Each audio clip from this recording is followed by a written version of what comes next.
Election প্রসেসটা শুরু হওয়ার পরে কয়েকটা স্পেসিফিক পয়েন্ট নিয়ে ইলেকশন কমিশন গুরুত্ব দিচ্ছেন।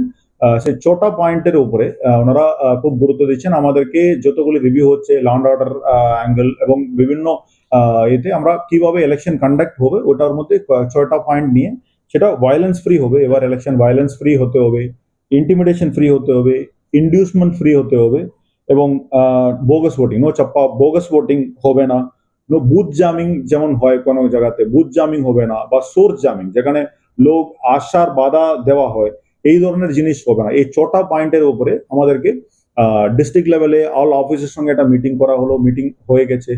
তার বাইরে প্রত্যেক এসির আরওর সাথে ওনাদের টিমের সঙ্গেও আমরা মিটিং করলাম। এটা আমাদের চিফ সেক্রেটারি সাহেবের এন্ড থেকে ওটা মনিটর করা হচ্ছে, সিইও অফিস থেকে মনিটর করা হচ্ছে। ওই মিটিংগুলি আমরা করার পরে আমরা স্ট্যাচুরি ইনস্ট্রাকশনগুলি আমরা সবাইকে পাস অন করলাম।